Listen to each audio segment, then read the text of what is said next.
मेरे साथ बोलिए, भारत माता की जय, भारत माता की जय। आंख बंद करके कसम खाइए कि अब मैं अपनी पढ़ाई मन से करूंगा और देश के विकास में हमेशा सहयोग करूंगा। ठीक है, तो आज हम फिर से हाजिर हैं आपके सामने डिटर्मिनेंट के अगले कॉन्सेप्ट को पढ़ने के लिए। हम लोगों ने डिटर्मिनेंट क्या होता है, उसकी वैल्यू कैसे निकालते हैं ये समझा था, और एक बात इंपॉर्टेंट मैंने बताई थी कि स्क्वायर मैट्रिक्स का ही डिटर्मिनेंट निकल सकता है, हर एक मैट्रिक्स का डिटर्मिनेंट नहीं निकल सकता। स्क्वायर मैट्रिक्स का मतलब जिसमें रोज और कॉलम आपस में इक्वल होते हैं। आज हम जो कॉन्सेप्ट पढ़ेंगे ये है अपना प्रॉपर्टीज ऑफ डिटर्मिनेंट्स। थोड़ा सा रोशनी कुछ कम लग रही है, एक लाइट जलाना भूल गया हूं, मैं जलाता हूं, 2 मिनट रुकिए।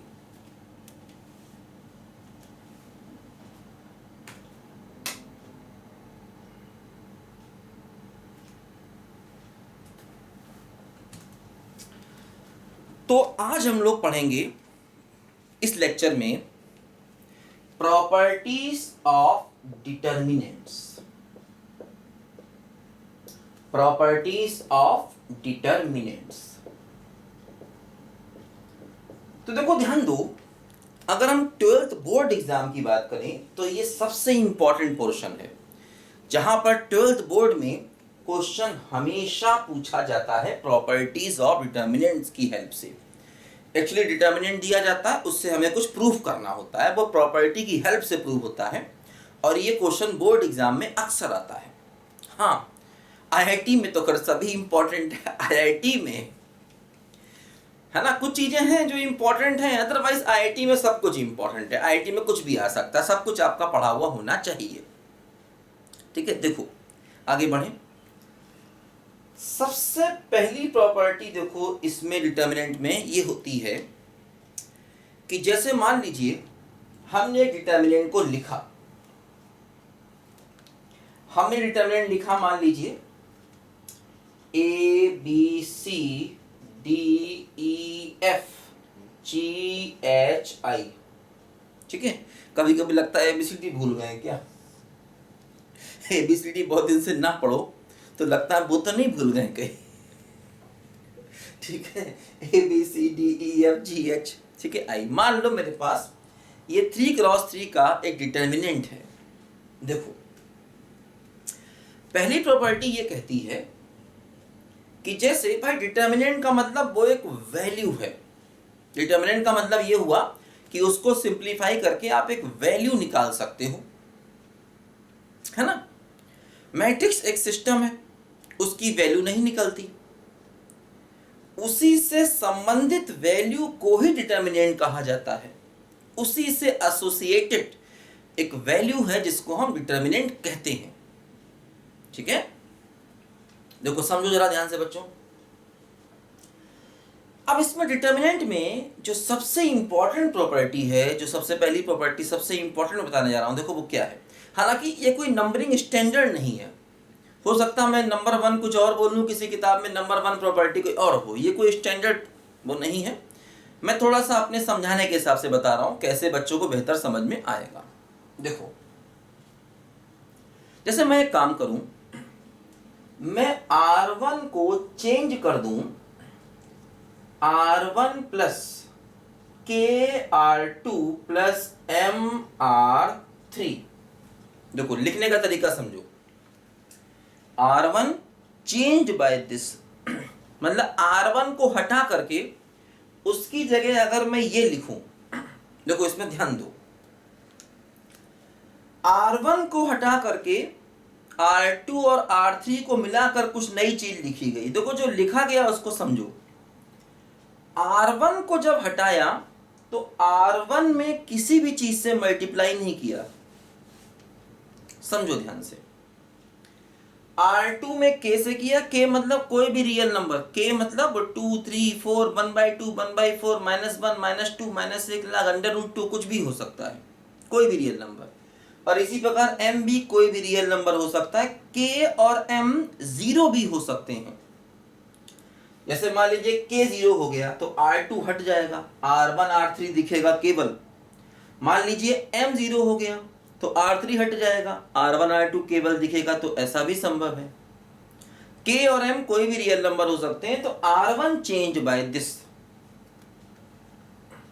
ठीक है, तो हमने क्या किया, r1 को हटा करके इसको लिखा, तो देखो क्या हुआ, क्या हुआ देखो,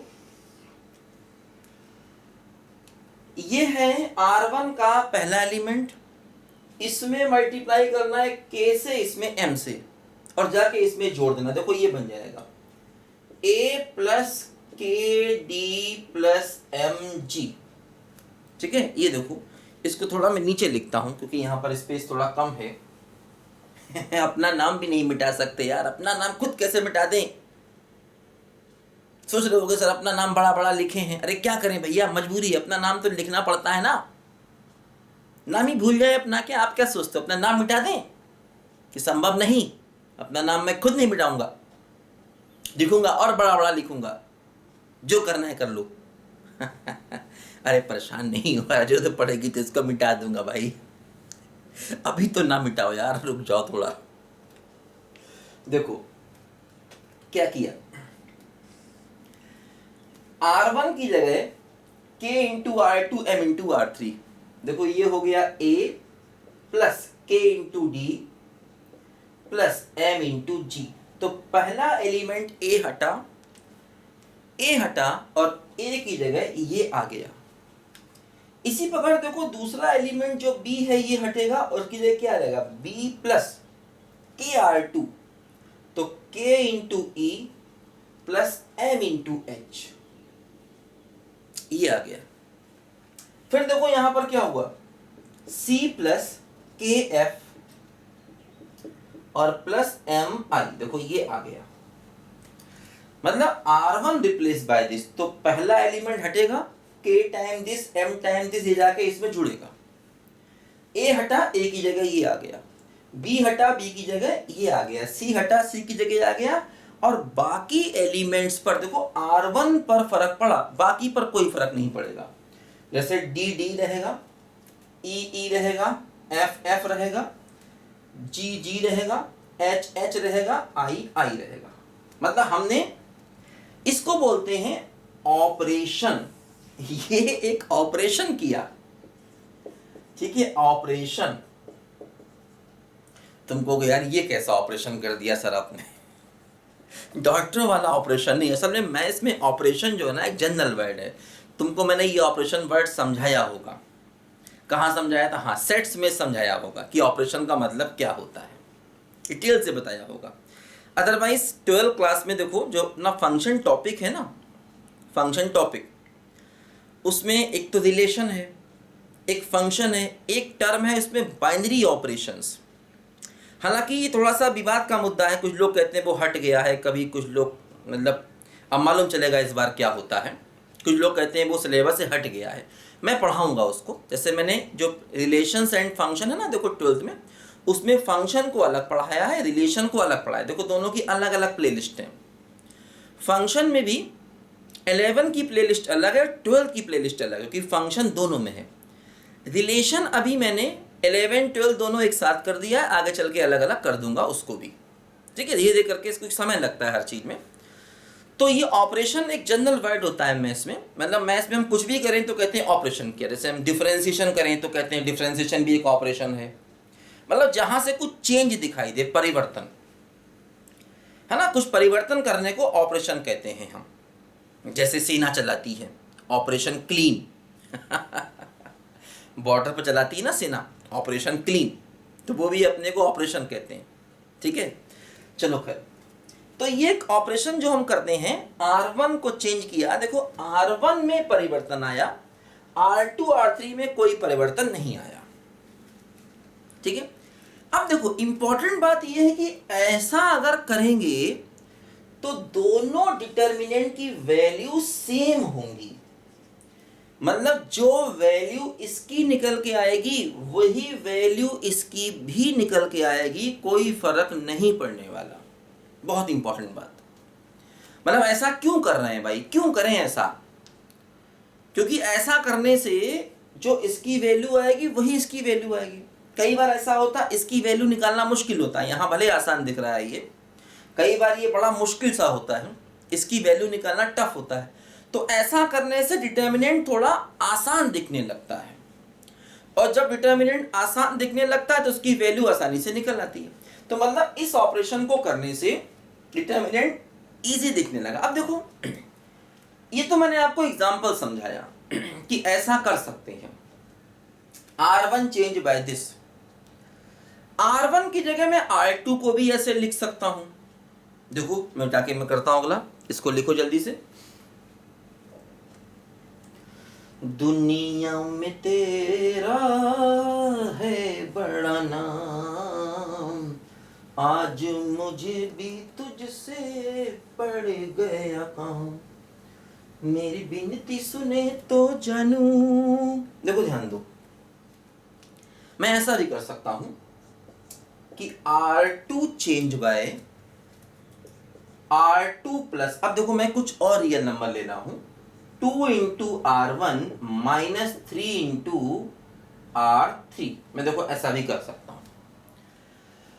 R2 को चेंज करना है तो R2 में कुछ नहीं करना, R2 जिसकी जगह ला रहे हो ना उसमें कोई नंबर मल्टीप्लाई भूल के भी नहीं कर देना। R2 चेंज बाय दिस, तो R2 में कुछ भी मल्टीप्लाई मत कर देना, गलती से भी गलत हो जाएगा। हाँ बाकियों में करो, जैसे R1 में 2 से किया, इसमें माइनस 3 से किया और लाके इसमें जोड़ दिया, ऐसा कर सकते हैं, है ना। वही K और M कुछ भी हो सकता है, ठीक है। देखो ऐसा करते हैं, तो ऐसा करने से वैल्यू चेंज नहीं होगी, जो इसकी वैल्यू है वही अगले की वैल्यू होगी। तो कैसे, अब R2 बदलेंगे, देखो ये A रहेगा, ये B रहेगा, ये C रहेगा। देखो फर्स्ट रो में कोई चेंज नहीं आया, थर्ड रो में भी कोई चेंज नहीं आएगा, केवल सेकेंड रो में आएगा। देखो क्या आएगा समझो, R2 D plus 2A minus 3G। देखो ये हो जाएगा D plus 2A minus 3G। R2 हटा, 2R1 और माइनस 3G आएगा, ठीक है। देखो D की जगह, अब देखो यहां क्या आएगा, E plus 2B minus 3H, है ना। देखो E plus 2B minus 3H, यहां देखो क्या होगा, बोलो यहां पर देखो F plus 2C minus 3I, है ना। F प्लस इसमें 2 का मल्टीप्लाई, इसमें 3 का मल्टीप्लाई करके देखो ऐड कर दिया, तो वैल्यू पर फर्क नहीं पड़ा। देखो जो आंसर इसका होगा वही आंसर इसका भी आएगा, ठीक है। देखो जरूरी नहीं है कि हम तीनों को लपेटें, हम केवल ऐसा भी कर सकते हैं। कैसा, हम ऐसे लिखें, R3 change bye R3 plus कुछ भी करें 2 इंटू R1, ऐसा भी हम कर सकते हैं। अब देखो हाँ, R3 को बदला ना, तो R3 में कोई टर्म मल्टीप्लाई नहीं किया, R3 में कुछ मल्टीप्लाई, R3 का कोफिशिएंट प्लस 1 ही है। R1 में कर सकते हैं, R2 में भी कर सकते हैं, प्लस भी कर सकते हैं, माइनस भी, कुछ भी कर सकते हैं। अब देखो क्या हुआ, अब केवल R3 बदलेगा। देखो R1 पर कोई फर्क नहीं पड़ा, R2 पर कोई फर्क नहीं पड़ा। अब देखो R3 क्या होगा, 2R1 G प्लस 2A, देखो H plus 2B I plus 2C। देखो R3 change bye R3 plus 2R1 G plus 2A H plus 2B I plus 2C। और ऐसा करने से फर्क नहीं पड़ेगा, मतलब जो वैल्यू इसकी होगी वही वैल्यू इस डिटर्मिनेंट की भी होगी। बस समझे, लिखो लिखो फटाफट लिखो, फटाफट लिखो, जल्दी लिखो। गंगा मैया में जब तक के पानी रहे, मेरे सजना तेरी जिंदगानी रहे, जिंदगानी रहे मैया, हो गंगा मैया, मैया हो गंगा मैया। देखो ध्यान दो, मान लो मैं ऐसा करता हूं, मान लो मैं करता हूं R1 change bye R1 minus R2, मैं ऐसा भी कर सकता हूं, लेकिन R1 का कोफिशिएंट +1 ही है, जिसको चेंज करना है उसमें कुछ नहीं नाटक, दूसरे में कुछ भी करो। देखो इसमें से घटाया इसको तो A minus D, B minus E, C minus F, ठीक है। Second row as it is, third row as it is, कोई फर्क नहीं पड़ा, ठीक, दोनों की वैल्यू सेम आएगी। मान लो मैं ऐसा करूं, R2 change bye R2 minus R3, तो मैं कर सकता हूं, मुझे कोई रोक नहीं सकता, कोई दुनिया की ताकत मुझे रोक नहीं सकती ऐसा करने से। जो मेरी मर्जी मैं करूंगा, जहां चाहे घूमूंगा, जहां चाहे जाऊंगा, जहां चाहे जो चाहे कपड़े पहनूंगा, जिससे चाहे ना, ऐसा नहीं करना, ये बात नहीं करनी है। तुम्हारी मर्जी अभी नहीं चल सकती, तुम छोटे हो। 15-16 साल का बच्चा ये कहे, 17-18 का भी ये कहे कि जो मैं चाहे करूंगा, वो तुम नहीं कर सकते। माँ बाप की बात मानो, पेरेंट्स माता पिता की बात मानो, समझ गया कि नहीं? ये सब बातें फिल्मी हैं, जो मेरी मर्जी मैं करूंगा, मैं बड़ा हो गया हूं, मैं जवान हूं, ना, गलत।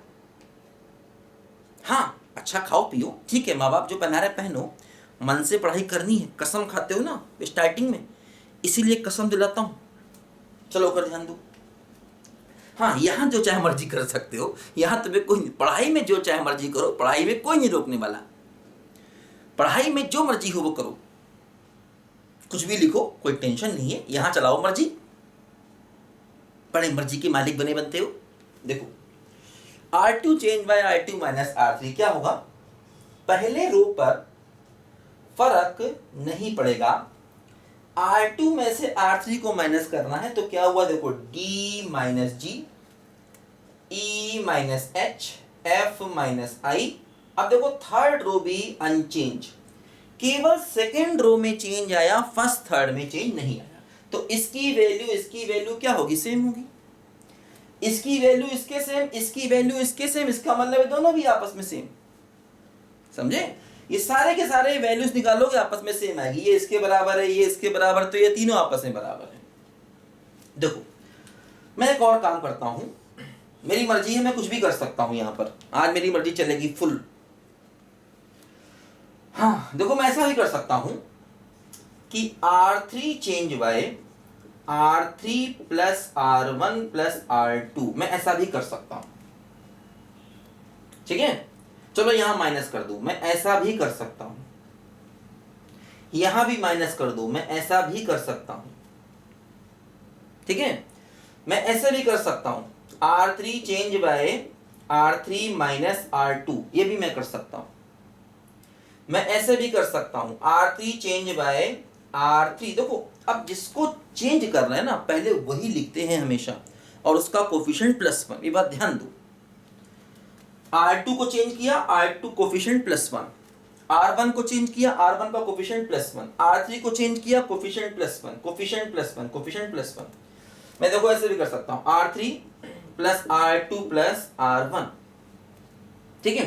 देखो मैं ऐसे भी कर सकता हूं, R2 change bye R2 plus R1 plus R3, ऐसे भी कर सकता हूं, ठीक है।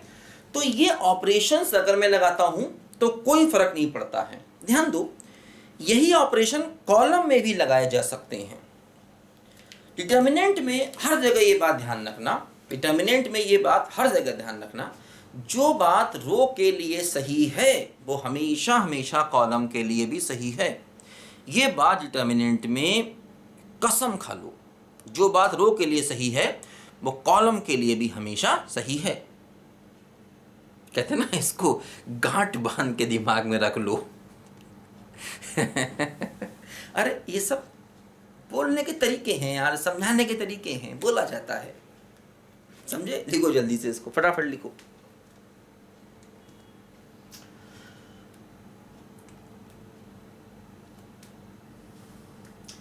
श्याम तेरी बंसी को बजने से काम, श्याम तेरी बंसी को बजने से काम, लोग करे मीरा को यूं ही बदनाम।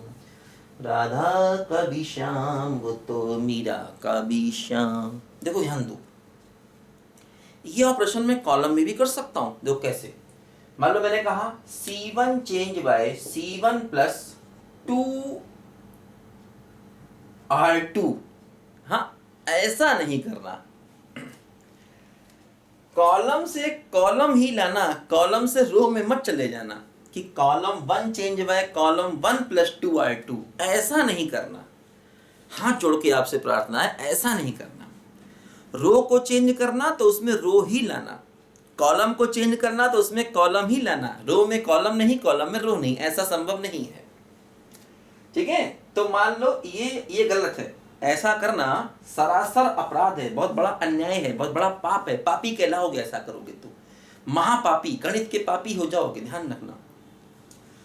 ऐसा कर सकते हैं C1 change bye C1 plus 2C2, इसमें कोई टेंशन नहीं। देखो पहला कॉलम चेंज हुआ, उसकी जगह ये आया, दो क्या आया, A plus 2B, D plus 2E, G plus 2H। पहला कॉलम चेंज हुआ, उसकी जगह देखो ये आ गया।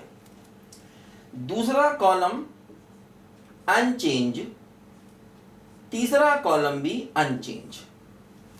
पहला कॉलम हटा, उसकी जगह या दूसरे तीसरे पर फर्क नहीं पड़ेगा, देखो इन दोनों की वैल्यू सेम आएंगी। देखो ऐसा भी कर सकता हूं मैं, C3 change bye C3 minus C2, तो क्या हुआ, column 1 unchange, column 2B unchange, column 3 change होगा, उसकी जगह क्या आएगा, C3 माइनस C2। देखो C minus B, F minus E और I माइनस H उसकी जगह आएगा, है ना।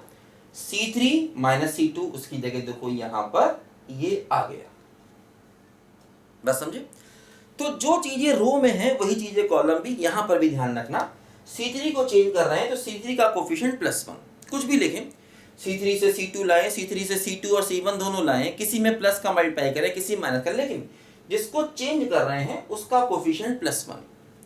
देखो जिसको चेंज, हम देखो ऐसा भी कर सकते हैं, लिख रहा हूं मैं, देखो चीज यहां पर ध्यान दो, ऐसा भी कर सकते हैं C1 change bye C1 plus 2 plus C3, ऐसा भी कर सकते हैं C1 change bye C1 minus C2 minus C3, ऐसा भी कर सकते हैं C3 change bye C3 plus 2C1 plus 4C2। ठीक है, बोलो। अच्छा देखो एक बात और समझो, ऐसा नहीं करना कि C1 change bye C1 plus 2C1, ऐसा भी अलाउ नहीं है कि C1 से C1 में ही चले जाओ, है ना। C1 change bye C2 and C3 करना है, C1 से C1 नहीं जाना। तो देखो क्या नहीं करना, एक तो जिसको चेंज कर रहे हैं उसका कोफिशिएंट नहीं हिलाना है, जैसे R1 को चेंज किया तो R1 का कोफिशिएंट 1, R2 को चेंज किया तो R2 का कोफिशिएंट 1, कॉलम 1 को चेंज किया तो कॉलम 1 का कोफिशिएंट 1, पहले उसी को लिखना है। देखो हर जगह जिसको चेंज किया पहले उसी को लिख रहे हैं, जिसको चेंज किया पहले उसी को लिख रहे हैं, पहली बात तो ये है ना। जिसको चेंज कर रहे हैं पहले उसको लिखो और उसका कोफिशिएंट 1 कर लो, फिर बाद में कुछ भी करो। दूसरी बात ये, कॉलम से रो में नहीं जाना है, रो से कॉलम में नहीं जाना है, रो से रो में जाना है, कॉलम से कॉलम में जाना है। ठीक है, किसी भी रो को चेंज कर सकते हैं, किसी भी कॉलम को चेंज कर सकते हैं। एक और बात कि ऐसा नहीं करना C1 चेंज बाय फिर से C1 ले आए ना, C1 का होता है, देखो C1 का कोफिशिएंट बदल गया, गलत हो जाएगा। अगर हम ऐसा भी करें ना, मान लो C1 change bye C1 plus C1, तो ये भी गलत है, क्योंकि देखो ये 2C1 हो गया, ये C1 चेंज बाय 2C1 हो गया, है ना, ये गलत है। जिसको चेंज कर रहे हैं उसका कोफिशिएंट 1 के अलावा कुछ नहीं होना चाहिए। तो ये जो मैंने पहली प्रॉपर्टी आपको बताई, इसका फायदा ये होता है कि इससे बड़ा से बड़ा डिटर्मिनेंट छोटे में रिड्यूस हो जाता है। तुम कह रहे होगे सर अभी तो आपने छोटे को बड़ा कर दिया सर ये छोटा था, आपने ये नाटकबाजी फैलाया और छोटे से बड़ा हो गया। हाँ ये ठीक है, वो समझाने के लिए मैंने ऐसा किया, लेकिन अभी क्या होगा, बड़े बड़े डिटर्मिनेंट जो हैं वो छोटे में बदलेंगे इन प्रॉपर्टीज़ की हेल्प से। यही हमको सीखना है। अभी हम सीखेंगे, ये सब इम्पोर्टेंट सवाल हैं, अभी आएंगे। मतलब डिटर्मिनेंट थोड़ा लंबा चलेगा, ठीक है। खैर लंबा तो हर टॉपिक चलेगा, मैं हर टॉपिक देखो बेटा डिटेल से पढ़ाऊंगा, शॉर्टकट का कोई लफड़ा नहीं मेरे यहाँ। तुमको सर मेन मेन पॉइंट बता करके निकल जाइए सर, क्या करना ना, ये नहीं संभव है बेटा, है ना। मैथमेटिक्स मेरी जान है, मेरी आन है, मेरी मान है, मेरी शान है। तो इसको मैं शॉर्ट में पढ़ा के नहीं निकलूंगा, मैं पढ़ाऊंगा डिटेल से, है ना। लाइफ में कुछ करना थोड़ा सा टॉपिक में घुसना पड़ता है। ये शॉर्ट में पढ़ के निकलने वाले बच्चे जिंदगी में कुछ कर नहीं पाते हैं। फिर सर खाली 12th पास करना है सर, मेन मेन पॉइंट बता दीजिए, मेन मेन क्वेश्चन बता दीजिए, खाली 12th में 60-70% बन जाए और हमें जीवन में क्या करना ना, ये मेरे चैनल पे नहीं चलेगा, ठीक है। जो पढ़ाऊंगा वो डिटेल से ही पढ़ाऊंगा, अच्छे से पढ़ाऊंगा, दिमाग में बैठा बैठा के पढ़ाऊंगा, चुन चुन के सवाल को मारूंगा ठीक है। लिखो जल्दी से। तो पहली प्रॉपर्टी को हमने यहां पर समझा, ठीक है। अब देखो कई प्रॉपर्टीज हैं, नंबरिंग तो खैर क्या मतलब, अब जो मैं समझा रहा हूं उसको समझते चलो ध्यान से, ठीक है। अच्छा देखो, अगली प्रॉपर्टी ये है कि अब देखो जो चीज 3x3 के लिए सही है ना, वो 4x4 2x2 सबके लिए सही है, ध्यान रखना। हालांकि हमें 3x3 ही दिखेगा 99.9%, 2x2 भी नहीं दिखेगा जनरली, और 4x4 शायद कोई ना दिखे। आईआईटी के इतिहास में भी शायद आईआईटी ने एक आध बार कभी 3x3 से ऊपर डिटर्मिनेंट लिए हो, पूरी हिस्ट्री में 50-60 साल की, ठीक है। शायद एक आध बार कभी लिए हो, अदरवाइज नहीं लिए, ठीक है। तो वो हमें 3x3 ही ज्यादा दिखेगा हर जगह। अगली प्रॉपर्टी देखो ये है कि मान लो मैंने एक डिटर्मिनेंट लिया 3x3 का, ये 3x3 का डिटर्मिनेंट है। मतलब डिटर्मिनेंट में तो खैर रो कॉलम बराबर होते ही, तो यहां ऑर्डर लिखना इंपॉर्टेंट नहीं होता है, मैट्रिक्स में ऑर्डर लिखना इंपॉर्टेंट होता है। अब अगर मैं इसके रो कॉलम को आपस में बदल दूं, देखो रोज एंड कॉलम्स को आपस में मैं इंटरचेंज कर दूं, देखो ये भी एक ऑपरेशन है। तो ऐसा करने से डिटर्मिनेंट की वैल्यू पर फर्क नहीं पड़ता। देखो कैसे, मैं क्या करूंगा, फर्स्ट रो को फर्स्ट कॉलम बना दूं, सेकेंड रो को सेकेंड कॉलम बना दूं, थर्ड रो को थर्ड कॉलम बना दूं, ऐसा कर दिया। रो कॉलम को इंटरचेंज, याद आया कुछ, मैट्रिक्स में भी ऐसा करते थे, इसी को ट्रांसपोज कहते थे। मतलब अगर हम इसको एक मैट्रिक्स माने तो कह सकते हैं determinant of matrix A equal to determinant of matrix A transpose. ध्यान दीजिए, ये भी अपने आप में एक प्रॉपर्टी है। मतलब अगर मैं मैट्रिक्स मानूं, मैं कहूं ये मैट्रिक्स ए का डिटर्मिनेंट है, तो ये उसके ट्रांसपोज का डिटर्मिनेंट होगा है ना।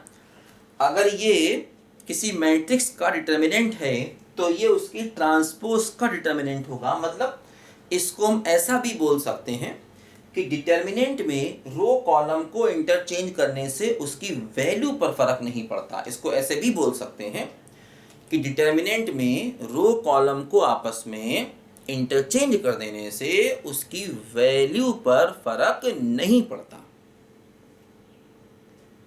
कुछ समझे? ठीक है, देखो सेकेंड प्रॉपर्टी लिखो जल्दी से, आगे बढ़ें।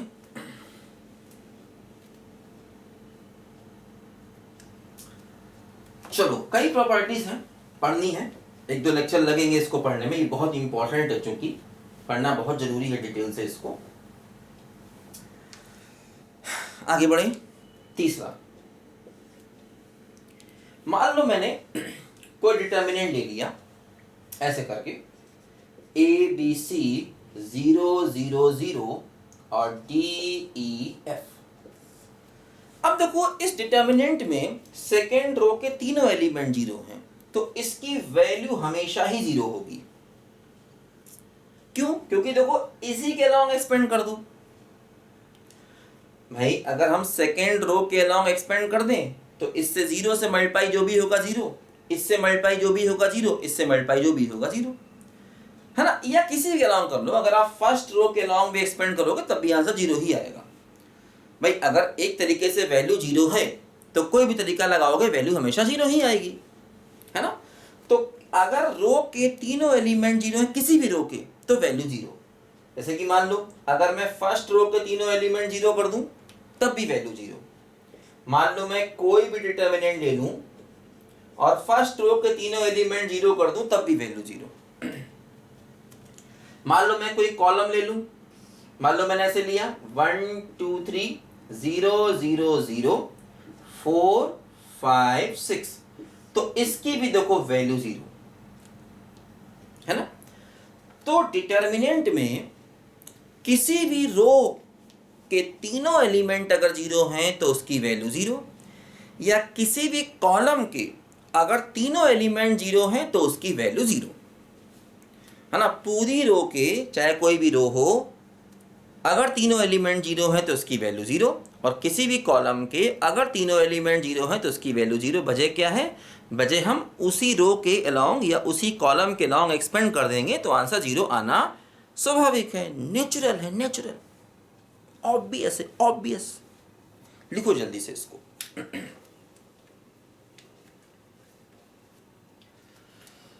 एक राधा एक मीरा, अंतर क्या है दोनों की प्रीत में बोलो, एक प्रेम दीवानी एक दरेश दीवानी। देखो ध्यान दो, अगली प्रॉपर्टी। अब जो भी नंबर है, मैं भूल गया कौन सा नंबर है, लिख लेना। नंबर क्या यार, तुम लोग नंबर के गेम में बहुत रहते हो। सर मेरे नंबर आने चाहिए, अरे नंबर से कोई फर्क नहीं पड़ता, जो भी नंबर है लिख लेना, प्रॉपर्टी याद रखो। देखो अगली प्रॉपर्टी क्या है, भूल जाता हूं मैं नंबर ये सब। देखो जैसे कि मान लो मैंने एक डिटर्मिनेंट लिया, अब देखो इसकी खास बात यह है कि इसमें R1 और R3 एक जैसे हैं। R1 और R3 दोनों के दोनों रो सेम हैं, तो ऐसे डिटर्मिनेंट की वैल्यू भी हमेशा 0 होती है। देखो क्यों? क्योंकि देखो हम इसमें ये ऑपरेशन लगा दें, R1 change bye R1 minus R3, ये ऑपरेशन लगा दें। इससे क्या आएगा? इसमें से इसको माइनस करोगे 0, इसमें से इसको माइनस करोगे 0, इसमें से इसको माइनस करोगे 0, तो D E F और A B C, देखो एक रो के तीनों एलिमेंट 0 हो गए, तो एक रो के तीनों एलिमेंट 0 होने का मतलब वैल्यू क्या हो गई? 0 हो गई। अभी देखा हम लोगों ने। तो कोई भी दो रो अगर सेम हैं, कोई भी दो रो, तो वैल्यू हमेशा 0। कोई भी दो कॉलम सेम होंगे तब भी वैल्यू 0। बताया हमने। जो बात भाई मेरे रो के लिए है वो बात भाइयों बहनों कॉलम के लिए भी है। भाइयों बहनों, जो बात रो के लिए है वो बात कॉलम के लिए, चाहे मैं कहूं चाहे ना कहूं, याद रखना इस बात को। देखो है ना, मतलब अगर दो रो से मैं लिख दूं थोड़ी अंग्रेजी, बड़ा मजा आता है बच्चों अंग्रेजी लिखने में। अंग्रेजी लिख लिख के ही बड़े हुए, थोड़ी अंग्रेजी लिख देता हूं।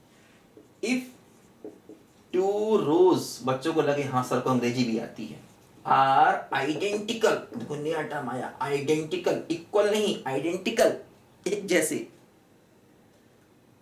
है ना। टू रोज और कॉलम्स, इसी में कॉलम कर देते हैं, टू रोज और कॉलम्स, ठीक है। इफ टू रोज और columns are identical then value of determinant A equal to 0। ए मतलब वो मैट्रिक्स है उसका, इसे शॉर्ट में लिखते हैं ना, DT, मतलब determinant of A equal to 0, है ना। अगर किसी डिटर्मिनेंट के, या मैट्रिक्स कह लो, अगर किसी मैट्रिक्स के दो रो या दो कॉलम सेम है तो उसका डिटर्मिनेंट 0 होगा। देखो मैट्रिक्स की वैल्यू नहीं निकलती, बार बार मैं कह रहा हूं, मैट्रिक्स की कोई वैल्यू नहीं है, डिटर्मिनेंट वैल्यू डिटर्मिनेंट की ही है। लेकिन डिटर्मिनेंट क्या है? मैट्रिक्स से एसोसिएटेड एक टर्म है। मतलब अगर मैं कहूँ वैल्यू ऑफ मैट्रिक्स, कभी शॉर्ट में कह जाऊँ, इसका मतलब वो डिटर्मिनेंट की ही बात कर रहे हैं। थोड़े से कंफ्यूजिंग टर्म है, लेकिन आप समझो, इनको दिमाग में बैठाओ। जैसे मैं कहूँ वैल्यू ऑफ मैट्रिक्स निकालो, इसका मतलब डिटर्मिनेंट की बात की जा रही है। अगर मैं कह लूँ वैल्यू ऑफ डिटर्मिनेंट, तब तो डिटर्मिनेंट बोल ही दिया मैंने साफ साफ, है ना। तो मैं कहता हूँ कि अगर किसी मैट्रिक्स के दो रो सेम हैं या दो कॉलम सेम है, कोई भी दो सेम हो सकते हैं, तो उस मैट्रिक्स के डिटर्मिनेंट की वैल्यू 0 हो जाएगी, है ना। अगर किसी मैट्रिक्स के दो रो सेम है या दो कॉलम सेम है, तो उस मैट्रिक्स से बनने वाले डिटर्मिनेंट की वैल्यू 0 हो जाएगी। लेकिन ध्यान रखना, वो मैट्रिक्स, मेरे भाई भाइयों बहनों सुन लो, वो मैट्रिक्स स्क्वायर होना चाहिए, तभी तो उसकी वैल्यू निकालोगे, वरना कहाँ से वैल्यू निकालोगे बच्चों? लिखो जल्दी से।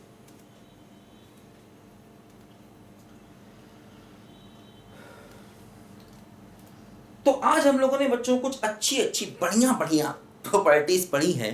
अगले लेक्चर में भी कुछ और प्रॉपर्टीज पढ़ेंगे। तब तक के लिए मुझे आज्ञा दीजिए।